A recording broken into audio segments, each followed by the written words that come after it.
Olá, pessoal. Bom dia a todos vocês. Bem-vindo a mais uma videoaula.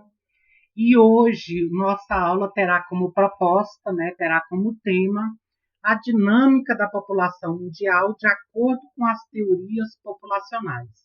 Então, nessa aula nós iremos discutir como que se deu o processo de crescimento populacional e quais são as teorias que estão aí envolvidas, tá, com relação ao crescimento populacional ao longo do tempo. Quando nós nos referimos a crescimento populacional, nós estamos nos referindo à demografia, né? Eu quero saber qual é aí o crescimento populacional em dada região do Brasil ou do mundo. E aí, ao longo do tempo, foram surgindo vários teóricos que foram discutindo aí com relação ao crescimento populacional, como a expectativa de vida, as taxas de natalidade, a produção de alimentos, a distribuição de riqueza e educação. E aí o crescimento populacional, né, ele vai se dando de acordo com determinadas localidades do mundo. E aí nós vamos perceber nessa aula de hoje, né, que o crescimento populacional ele também está atrelado com as questões políticas, com as questões econômicas, com as questões culturais, com as questões sociais. Então, nesta aula nós tentaremos trazer aí para a discussão, né, essas teorias e como vai se dando aí a dinâmica, né, como vai sendo desenhado aí a distribuição da população a nível mundial. É, Nós temos aqui, né, algumas imagens, né, que ilustram um pouco aí a nossa dinâmica populacional.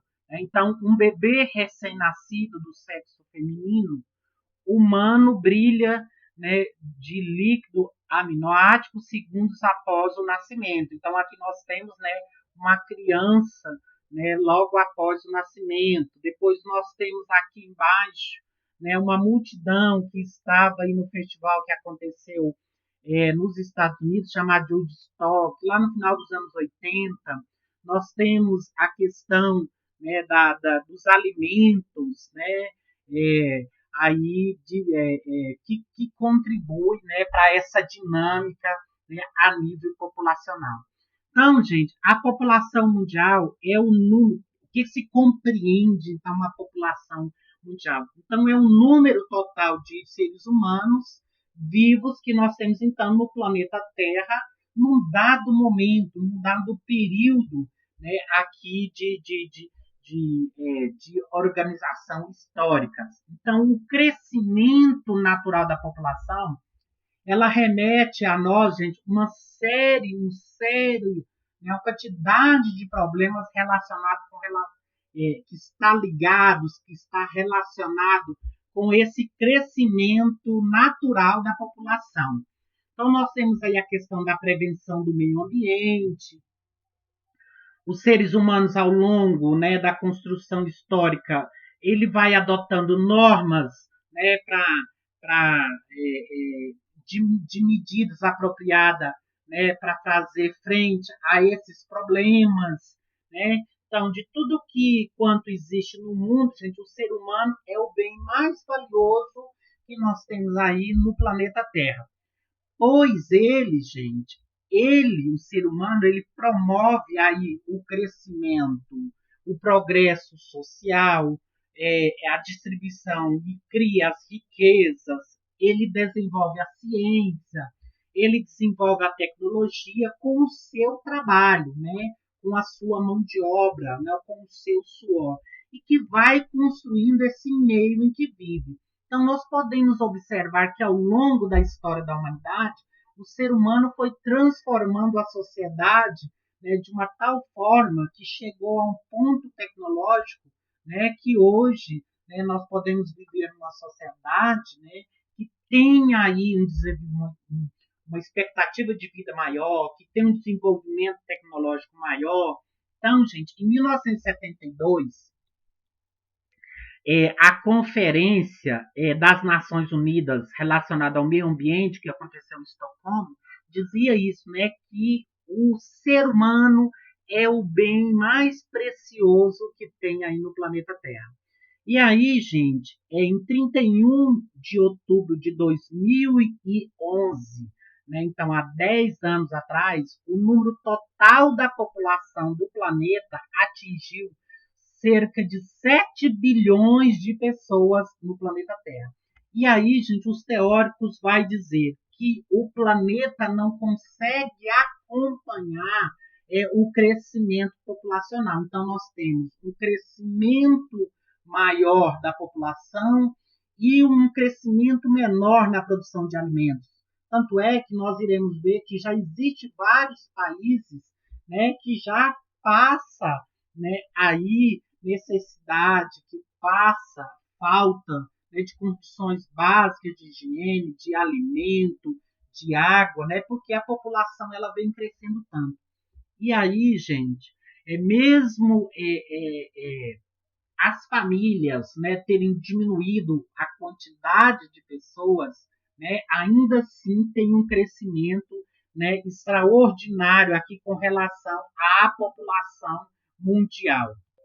Então, gente, agora nós iremos ver alguns conceitos, né, que estão relacionados aí a esse aspecto com relação à população. Então, gente, a população ela corresponde ao contingente, ou seja, a quantidade de pessoas que ocupa aqui um determinado espaço geográfico. Geralmente, a quantidade de pessoas ela é medida por quilômetro quadrado. Então, quando queremos saber, né, a quantidade de pessoas que ocupam um determinado quilômetro quadrado, esse conceito ele é dividido. Então, você pega-se a quantidade de pessoas que habitam em um determinado espaço geográfico, né, um quilômetro quadrado, para você saber, então, a quantidade de pessoas, né, que vive em determinada região, em determinada localidade do planeta. Então, esse contingente de pessoas que ocupa, então, um determinado espaço geográfico, né, ele está diretamente ligado com a região urbana ou rural. Então, por exemplo, se queremos saber qual é a quantidade de população a nível rural, aí vou pegar, então, a quantidade de pessoas existentes num determinado quilômetro quadrado, ou a quantidade de pessoas numa região urbana, para a gente saber a quantidade de pessoas que tem ali percentual. Né? A gente faz uma porcentagem para a gente saber estimadamente aí a quantidade de pessoas. Por isso que, por exemplo, numa grande manifestação, quando tem uma quantidade de pessoas, né, esse cálculo é feito por quilômetro quadrado. Né? Então, num quilômetro quadrado, né, cabe tantas pessoas. Daí que se sabe quantas pessoas estão ocupando aproximadamente, né, aquele espaço durante uma manifestação, durante uma festa, né, e aí por diante. O número de todos os habitantes que vivem em um determinado espaço geográfico recebe o nome, então, de população absoluta. Então, quando eu quero saber a quantidade de pessoas que ocupam um espaço geográfico, eu quero saber, então, qual é a população, a quantidade de população absoluta que está ali, né, em um determinado espaço geográfico. O número de habitantes por quilômetro quadrado recebe o nome, então, de relativa densidade geográfica. Então, eu quero saber, por exemplo, qual é a densidade demográfica de Goiás. Então, qual é a população absoluta que ocupa aquele espaço geográfico. Então, vou pegar a medida de 1 quilômetro quadrado, né, e vou ver quantas pessoas estão habitando naquela localidade, para eu saber qual é a densidade demográfica, se é alta ou se é baixa. Então, lembrando que a densidade demográfica é o quê? Demografia vem de quantidade, vem de crescimento ou decréscimo. Né? Então, se naquela região houve um crescimento populacional ou se houve aí um decréscimo. Quando nós temos, então, um crescimento populacional, nós temos então um crescimento chamado de vegetativo, né? Então, eu quero dizer que num espaço de 5 anos ou de 10 anos, né, a população triplicou. Então, eu quero saber o crescimento vegetativo. Esse crescimento vegetativo, gente, ele ocorre, então, em duas variáveis, que é a chamada de natalidade e menos mortalidade. Natalidade vem de nascimento e mortalidade vem de morte, né? Então, eu quero saber qual é o crescimento vegetativo de uma população em determinado espaço quadrado. Eu vou fazer os cálculos, então, de quantas crianças nasceram e quantas não morreu, né? Aí eu vou saber, então, qual é o crescimento vegetativo. Para eu, então, chegar a esse cálculo aí, né, do crescimento da densidade demográfica. Então, como eu disse para vocês, ao longo da história, a população ela foi, né, à medida que foi aumentando as condições de vida, melhor alimentação, o clima, foi havendo então uma maior expectativa de vida. Então, se formos compararmos desde a pré-história, desde as primeiras antigas civilizações até o descobrimento do Brasil, nós iremos, por exemplo, perceber que houve um crescimento da população extremamente significativa. Há cerca de 2.000 anos atrás, gente, a população mundial era de 250 milhões de habitantes. Não havia problema de acesso à terra, mas as técnicas de trabalhar na terra eram extremamente rudimentares. Então, a produção agrícola era extremamente rudimentar, não existia a tecnologia que existe hoje, né? Então, apesar do acesso à terra ser fácil, mas a produção, a prática da agricultura nessas regiões era extremamente, né, aí escassa, era extremamente rudimentar. Há cerca de 500 anos atrás, 511 anos atrás, a população mundial ela chegava a 450 milhões de habitantes. Nesse período, aí há 500 anos atrás, 511 anos atrás, os avanços tecnológicos que foram acontecendo, né, a nível mundial, eles foram possibilitando novas conquistas de terras distantes, mas as doenças elas foram se proliferando. Então, professor, eu posso dizer que uma das características da proliferação das doenças é o processo de globalização? É o acesso mais fácil às populações mundiais? Sim. E a ciência, gente, ela não havia ainda inventado a cura para a quantidade de doenças que tinha naquele momento. Então, o contato com outras civilizações, né, através das navegações marítimas, através do comércio, contribuiu muito para a proliferação de doenças que até então a ciência não tinha cura para isso. Já no início do século XIX, gente, a população mundial ela chegou a 1 bilhão de habitantes, isso então já no século XIX. O mundo estava passando por uma revolução industrial, né, que já estava em curso já em diversos países já no século XIX já estavam vivendo o processo de revolução industrial. As máquinas elas vai aumentando a produtividade de alimentos, a produtividade de meio de transportes mais modernos, encurtando com isso, gente, as viagens, encurtando aí, né, o tempo de deslocamento de um lugar para outro. Surge então, gente, pela primeira vez, né, aí no início do século XIX, quando a população então chegava a 1 bilhão de habitantes, começam a surgir então as primeiras preocupações com relação ao crescimento populacional.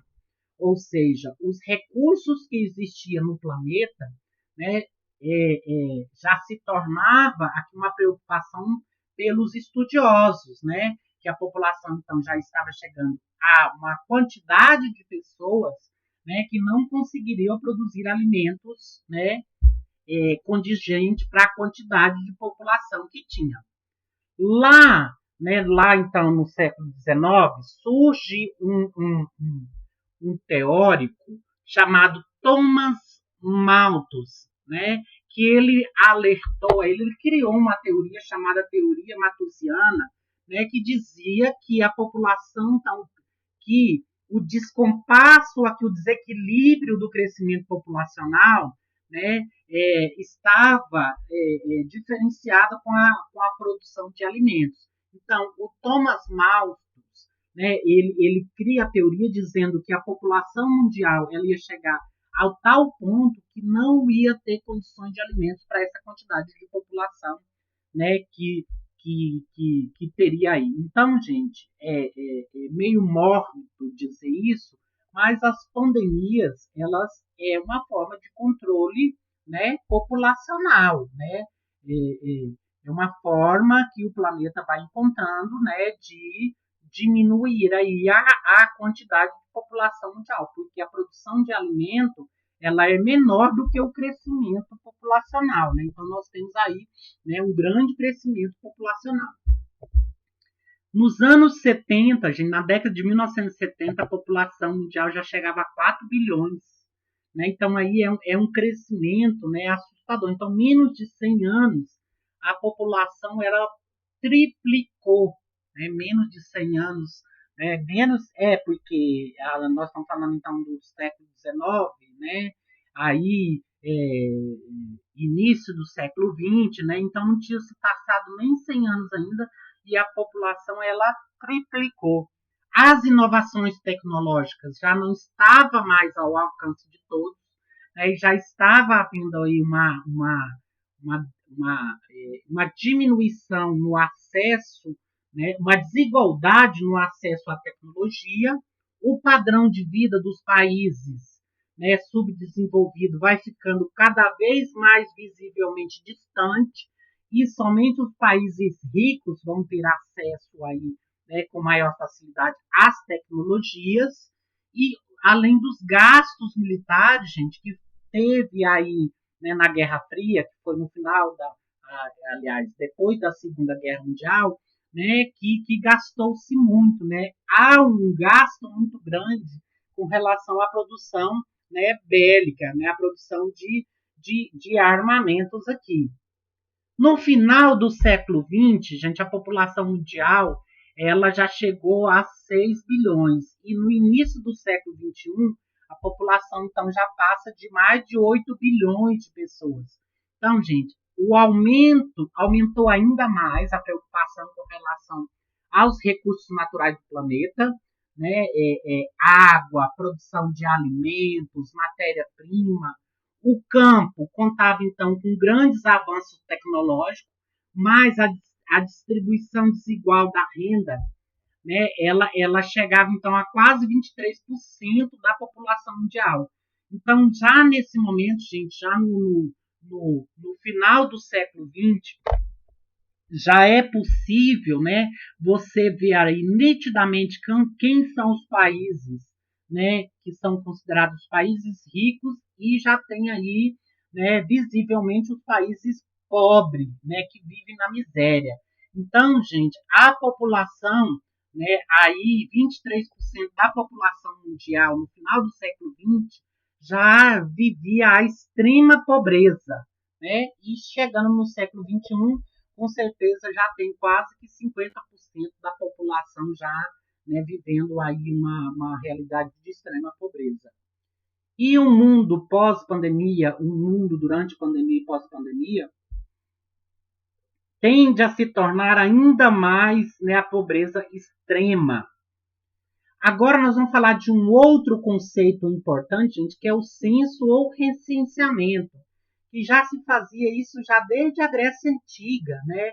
O que é o censo, gente? O censo ou recenseamento é a coleta ou a contagem de dados estatísticos dos habitantes de um determinado lugar, para se chegar, gente, aí a um número X de nascidos e mortos num determinado período. Se houve ou não o crescimento da população. No Brasil, gente, o censo ou recenseamento, ele é feito de 10 em 10 anos. E aí, nos anos seguintes, é feita a estimativa em cima disso para saber se a população cresceu ou diminuiu, ou se houve maior número de mortos ou de números nascidos. Isso é um percentual. Como é que a gente faz esse cálculo? Inclusive no Brasil, o órgão responsável para fazer o censo ou recenseamento é o órgão federal chamado IBGE, que significa Instituto Brasileiro de Geografia e Estatística.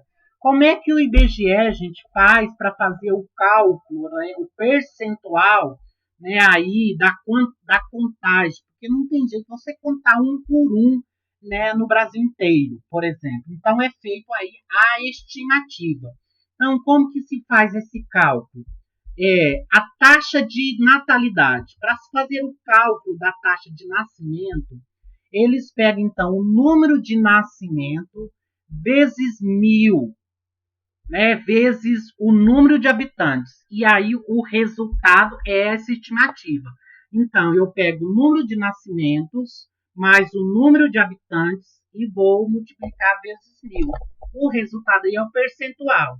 Então, um exemplo, 600 mil vezes 1.000. Nós temos aí, então, 20 milhões, que equivale, então, a 30%.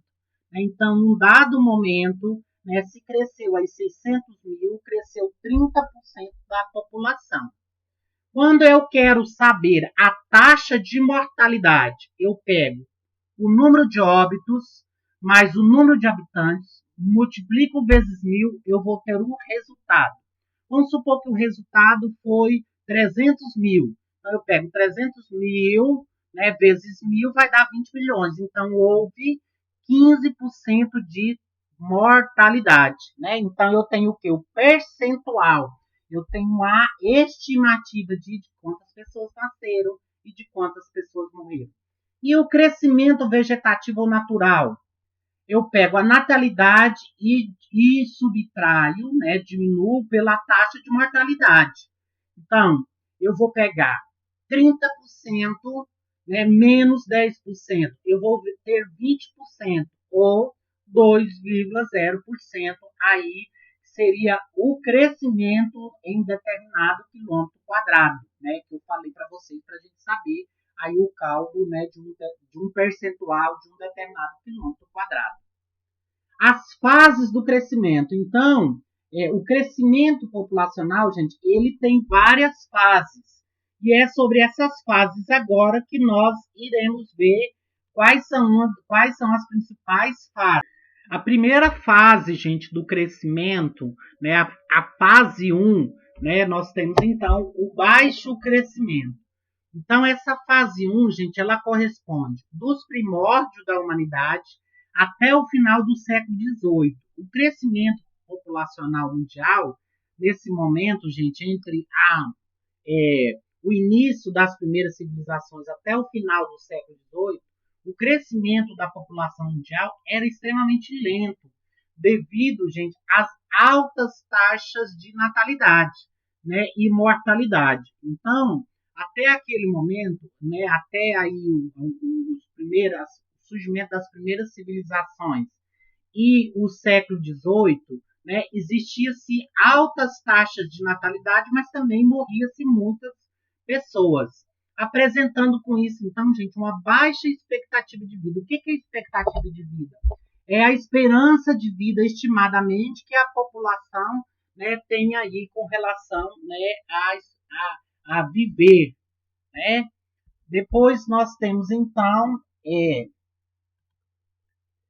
aí, para fazer a fórmula, tá? Para calcular natalidade e mortalidade, eu vou pegar o número de pessoas mais o percentual, né? O número de nascimento menos o número de mortalidade, que eu vou ter aqui o chamado, então, crescimento vegetativo. Então, para eu saber o crescimento vegetativo de uma determinada região, eu vou somar os nascimentos e vou diminuir aqui com o número de mortes. Por exemplo, nasceu 100 pessoas e morreu 40. Eu quero saber, então, qual é o crescimento vegetativo. Será 60 pessoas, né? Pego esses 60 aí, divido, vai dar o quê? Por 2, vai dar 30%, né? Então, 30% da população sobreviveu aí a essa expectativa de vida.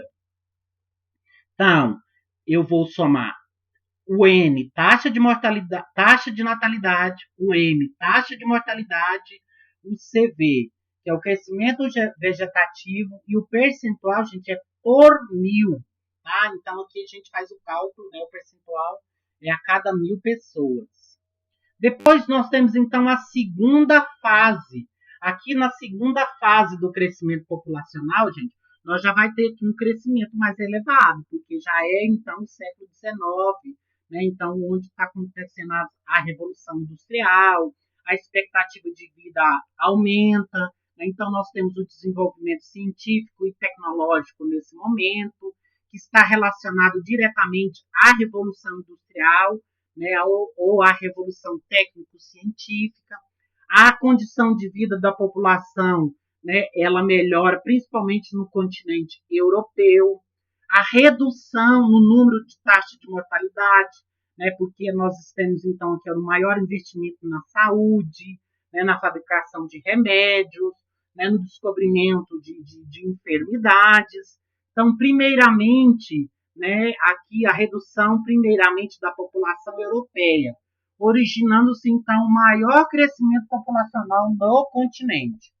Nos outros continentes, a população continua crescendo lentamente, devido, então, às altas taxas de mortalidade, principalmente a mortalidade infantil. Ocorre, então, nesse momento, na segunda fase, a chamada explosão demográfica mundial. Então, há uma explosão no crescimento populacional a nível mundial, advindo aí do crescimento, aliás, do melhor, né, da melhor expectativa de vida, por causa da Revolução Industrial, por causa da Revolução Técnico-Científica. E nós temos, então, a terceira fase, né, que nós temos, então, uma estagnação. Né? Acredita-se que foi após a Segunda Guerra Mundial, houve uma estagnação no crescimento populacional. Um maior crescimento demográfico, gente, principalmente nos países subdesenvolvidos de industrialização tardia. O que são países de industrialização tardia? São aqueles países que demoraram, gente, a ser beneficiado pelas novas tecnologias. O grande avanço médico-científico sanitário do mundo pós-guerra, com a redução da taxa de mortalidade, principalmente a infantil nos países periféricos. Consequentemente, então, houve um crescimento na população mundial. A difusão, então, de novos medicamentos, a vacinação da população em massa, o controle de epidemias e endemias, né, foi controlado, né, aí nessa terceira fase mundial que compreende, então, o século XX. No século XXI, nós temos aí, né, mais uma história de epidemias e, consequentemente, nós vamos ter um crescimento, né, nós vamos ter uma diminuição na população mundial devido aos números de mortes causados aí, né, pela essa pandemia que estamos vivendo aí, né, no século XXI. O envelhecimento da população europeia ao entrar, né, em um estágio de transição demográfica. Então, nós temos um número de idosos na Europa muito grande. A Inglaterra ela vai desempenhar, então, um papel pioneiro no processo produtivo na transformação da Revolução Tecnológica, né? Tanto é que a Revolução Industrial ela vai começar na Inglaterra e vai se espalhar, né, pelo mundo afora. E em 1750, gente, a população do continente europeu era aproximadamente 140 milhões de habitantes. Em 1840, a população europeia já alcançava 270 milhões de habitantes. Esse rápido crescimento populacional, gente, ajudou aí a população a entender melhor a teoria do Thomas Robert Malthus, que eu falei para vocês. Então, o que é essa teoria? Que o crescimento populacional ia ser maior e a produção de alimentos ia ser menor. Isso ajudou, então, os europeus a entender melhor a teoria, né, a teoria malthusiana, que foi escrita lá atrás, né, há muito tempo atrás, né, por esse estudioso aí. A propagação da Revolução Industrial para os outros países, né, como os Estados Unidos, o Japão, né, a política que foi adotada durante a Primeira Guerra Mundial, né, contribuiu também para a propagação dessa Revolução Industrial. Os setores empresariais, né, dispunha, né, de mão de obra numerosa, dependente proveniente então do campo. Essa mão de obra crescia, então, em função ao aumento demográfico causado pela diminuição das taxas de mortalidade, principalmente a infantil, e a manutenção de altas taxas de natalidade. A migração do homem do campo para a cidade vai provocar, então, o chamado enclausures, que é conhecido, então, por cercamento dos campos.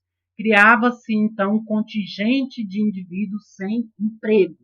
Nós vamos, então, ter uma quantidade de pessoas aqui sem emprego no campo, advindo da Revolução Industrial, né, da Revolução Tecnológica. Então, a mão de obra do homem vai sendo substituída por maquinários, obrigando, então, gente, essa população a ser empurrada, né, involuntariamente para os centros urbanos, né, aqui para as cidades. A produtividade na agricultura aumenta cada vez mais, ampliando a disponibilidade, então, de alimentos e liberando a mão de obra para as atividades urbanas. A jornada de trabalho nas cidades, gente, elas tinham, em média, a duração de 14 a 16 horas diárias e com baixos salários. O desemprego, então, levou à formação do chamado Exército Industrial de Reserva. Os novos hábitos de higiene individual e pública passaram, então, a fazer parte do cotidiano, né? Então, a população que vivia nos centros urbanos, então, vai passar a ter novos hábitos de higiene, né? A saúde pública vai ser aumentada, a condição sanitária, então, vai aumentando, né? E limitando um pouco a proliferação das epidemias. Nos outros continentes, gente, exceto o europeu, há um crescimento populacional, né, aqui lento, devido a alguns fatores, devido a algumas características que nós vamos ver agora, né, inclusive a essas teorias, né, que eu falei para vocês, das teorias do crescimento populacional. E a primeira grande teoria, gente, é a teoria malthusiana, que ela vai dizer o seguinte: o Thomas Malthus escreveu no seu livro chamado Ensaio sobre o Princípio da População, que ele vai dizer que a população mundial ela vai crescer em ritmo rápido, comparado à chamada progressão geométrica. O que é essa progressão geométrica? Seria, então, um crescimento em 1, 2, 4, 8, 16, 32, e a produção de alimentos, gente, ia crescer de forma mais lenta, uma chamada progressão aritmética, ou seja, 1, 2, 3, 4, 5. Então, o que ia acontecer? Nós vamos ter uma progressão geométrica maior, né? uma progressão maior de pessoas, e nós vamos ter uma produção aritmética menor de alimentos. Isso quem dizia era o Thomas Malthus, gente, lá no início, lá nos primórdios do século XVIII, né? Então, gente, concluiu-se que, sendo assim, faltaria alimentos para todos os habitantes da Terra. Se nós formos olharmos para o mundo hoje, vocês vão perceber que já vários países, né, principalmente os países pobres, né, os países onde há a concentração maior de riqueza, né, já vive a falta de alimento. E aí, gente, vai ter, então, uma crítica, né, com relação à tese, né, muitos outros críticos vai questionar a teoria de Malthus. Então, não considerou o Malthus, né? Então, alguns estudiosos, né, dizem que o Thomas Malthus não considerou os avanços tecnológicos do campo, né, a questão da mecanização do campo, né, que foi sendo aplicada na agricultura, né, aí vai dizer, os teóricos atualmente vai dizer, né, que há uma produção maior de alimentos, porém a gente pode observar, gente, que essa produção maior de alimentos é nos países que dominam a riqueza. Então, aí eles vão fazer uma crítica com relação a Malthus, que ele não considerou as chamadas reservas de alimentos dos mares e oceanos, ele não levou em conta outras regiões do planeta com áreas de solos férteis. Então, gente, há uma discrepância, há uma discordância aí com relação a essas, né, teorias. Depois, no final da Segunda Guerra Mundial, gente, surge então a chamada teoria neomalthusiana. Então, eles pegaram a teoria de Thomas Malthus, né, e renovou. Isso após então a Segunda Guerra Mundial. Então, vai dizer, né, os neomalthusianos vai dizer que após a Segunda Guerra Mundial houve o menor dos países, mais desenvolvidos economicamente. Então, o crescimento, o acelerado crescimento da população mundial após a Segunda Guerra Mundial é menor nos países mais desenvolvidos economicamente, maior nos países menos desenvolvidos. Então, segundo os neomalthusianos, há um menor crescimento nos países desenvolvidos e um maior crescimento nos países pobres. Por que os neomalthusianos vão dizer isso? Porque nos países desenvolvidos, o grau de instrução é maior do que nos países pobres, né? Então, o grau de instrução é menor. A taxa de mortalidade é maior, né? A produção de antibióticos nos países ricos é maior do que nos países pobres, né? A produção de vacinas, o saneamento básico. Então, nós vamos ver que a produção de remédios, a produção de vacina, o saneamento básico, o desenvolvimento na infraestrutura está atrelado aos países ricos. E os países pobres vêm sofrendo ainda mais com esse processo, né, aí de investimento, né, nessas condições que eu falei para vocês. Um grande percentual de jovens nos países periféricos, gente, ou menos desenvolvidos, né, trará sérios encargos econômicos com essa mão de obra. Né? A formação nos países periféricos de áreas de grande concentração de miséria, ou chamado de bolsões de pobreza, gerou aí uma situação de risco para o sistema capitalista internacional, que favoreceu então a expansão do socialismo sobre a influência soviética e chinesa nos chamados países de terceiro mundo. Né? Então, podemos ver que nos países pobres, essa ideia de socialismo, de se preocupar com as condições, né, sociais aqui, gente, aumentou muito do que nos países subdesenvolvidos. Porque os países subdesenvolvidos preocupados estavam com o aumento do capitalismo e os países pobres preocupados com as condições sociais. E aí, gente, a ideia central dessa chamada teoria neomalthusiana é o seguinte: qual que é a preocupação da teoria neomalthusiana? O excesso de gente, a explosão demográfica, os encargos econômicos, países capitalistas se preocupam com a miséria dos países periféricos que poderiam atrair movimentos socialistas. E aí, quais são esses países que estão, então, preocupados? Né? Qual é essa preocupação chamada neomalthusiana? A América Latina, a Ásia e a África. A solução imposta por esses países neomalthusianos: o controle da natalidade, não reprimir abortos ilegais, a esterilização em massa de mulheres, laqueaduras e ligaduras de trompas.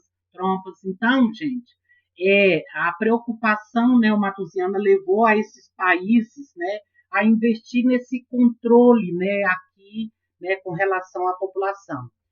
A tese central, gente, imposta por essa teoria neomalthusiana é um rápido crescimento populacional seria, então, um obstáculo para o desenvolvimento econômico. Né? Então, para aumentar o desenvolvimento econômico, era necessário, então, a diminuição da população pobre. Né? Aqui a pobreza, a miséria, a fome está ligada às altas taxas de natalidade. E aí, gente, nesses países de primeiro mundo, né, foi aí, gente, criado, então, os métodos contraceptivos para diminuir o índice de natalidade, né? Então, foi utilizado, né, os métodos contraceptivos, como a pílula, né, o ligamento das trompas das mulheres, o incentivo ao uso da camisinha, aqui esse adesivo, né, que é um adesivo contraceptivo, né, aqui vasectomia no homem, uso do preservativo feminino. Então foi havendo então um investimento aqui nos métodos contraceptivos, principalmente nos anos 80 e 90, para que houvesse então uma diminuição da população a nível mundial. E nós temos aí a chamada, gente, teoria reformista ou teoria marxista, que é o que nós vamos falar agora sobre o que é essa teoria. Então, gente, a teoria reformista ou marxista, né, ela vai ter aí, né, as suas ideias, né, os reformistas defendem, então, as chamadas teorias demográficas marxistas. Ao contrário do neomalthusiano, considera a própria miséria como sendo, então, a responsável pelo acelerado crescimento da população. Aí você pode observar, então, que nós temos de azul os países desenvolvidos, os países de amarelo subdesenvolvidos e os de vermelho a pobreza. Então, esses reformistas vai dizer, né, uma das teorias defendidas por esses reformistas, gente, é que a pobreza, né, ela contribui para o crescimento populacional. Né? Então, eles vão dizer que quanto mais pobre, menor o grau de instrução. O que defende, então, esses marxistas reformistas? A necessidade de reforma socioeconômica que permite, então, a elevação do padrão de vida, melhoria na distribuição de renda e de alimentos, o aumento da escolaridade que resultaria num planejamento familiar e na diminuição da natalidade e do crescimento vegetativo. Então, esses marxistas, gente, vai defender a ideia de melhorias, né, de condições de melhorias de vida para a população mundial. Então, os marxistas, gente, eles defendiam uma tese de distribuição de renda, não aí a concentração de renda, mas a distribuição de renda. Porque a distribuição de renda, a necessidade na distribuição de renda, vai permitir, então, a um elevado padrão de vida, a uma condição melhor na produção de alimentos, a população vai ter um melhor planejamento familiar, né? E nós vamos ter uma diminuição nos índices de natalidade e de crescimento, porque maior informação, melhor instrução, né? Menos filhos, menos vai ser o crescimento dessa população. Depois, gente, nós temos então a chamada teoria pulou duas vezes. A teoria ecomalthusiana. A teoria ecomalthusiana, gente, vai defender a seguinte ideia. A tese central dessa teoria está diretamente ligada ao crescimento populacional, gente, com relação à degradação do meio ambiente. De acordo com essa teoria ecomalthusiana, que é defendida pelos ambientalistas, um rápido crescimento populacional e espacional nos países periféricos refletiria aqui numa maior exploração dos recursos naturais, né, e uma maior utilização dos recursos não renováveis. Então, nós vamos ter o quê? Nós vamos ter aqui aterros sanitários, né, mais controlados, e nós vamos ter aqui uma maior distribuição, né, dos alimentos. Né? De cá nós temos então um aterro sanitário e de cá nós temos um mercado de lavradores, né, onde que há o chamado de banco de semente. E aí, gente, em contrapartida, nós vamos ter a destruição ambiental, né, o rápido crescimento populacional, principalmente nos países periféricos, gente, provocará um sério desmatamento no ecossistema, principalmente nos países equatoriais e tropicais, onde há uma maior vegetação, né, natural. E aí eles vão dizer que a degradação ela vai ser, então, de vários tipos do meio ambiente. O controle da natalidade, gente, seria, então, uma forma de preservar o patrimônio ambiental para as futuras gerações. Então, gente, a gente vai perceber que a grande parte das teorias é o controle de natalidade. Então, gente, é o ter um número menor, né, de crescimento populacional. Como nós vamos ter aqui, ó, meio ambiente versus explosão demográfica. Então, o meio ambiente, preservação do ecossistema. Ops, a gente tá pulando aqui. Ah, é para voltar. Então, nós vamos ter aqui meio ambiente versus explosão demográfica, né? Com relação ao meio ambiente maior, preservação do ecossistema, desenvolvimento sustentável, reservas extrativas, ocupação racional. E já na explosão demográfica vai ter, então, maior desmatamento, poluição, desperdício de água, caça e pesca predatória, comercialização e extinção de espécies da fauna e da flora. Nos países periféricos, as carências sociais são tão grandes que a preocupação ecológica estão quase restritas às camadas socio-médias. Os países centrais do capitalismo usam as questões ecológicas para conseguir concessões políticas e comerciais dos países. Então, gente, a gente vai ver que ambas as teorias elas pregam, então, né, aqui a taxa de natalidade, que é um controle, né, ao nível de população mundial. Pode-se dizer que as pandemias estão relacionadas, então, com esse controle de natalidade? É uma teoria, é uma tese que a gente pode levantar com relação a isso, né?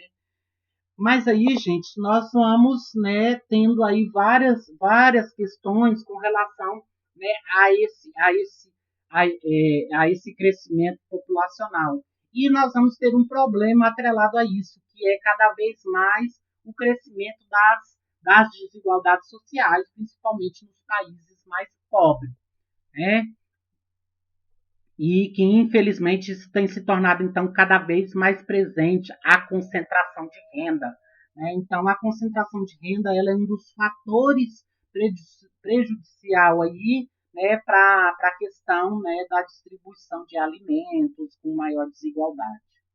Então, gente, eu vou terminando aqui essa videoaula, né, no qual hoje nós falamos sobre a dinâmica do crescimento populacional e quais foram as teorias relacionadas aí a esse crescimento populacional.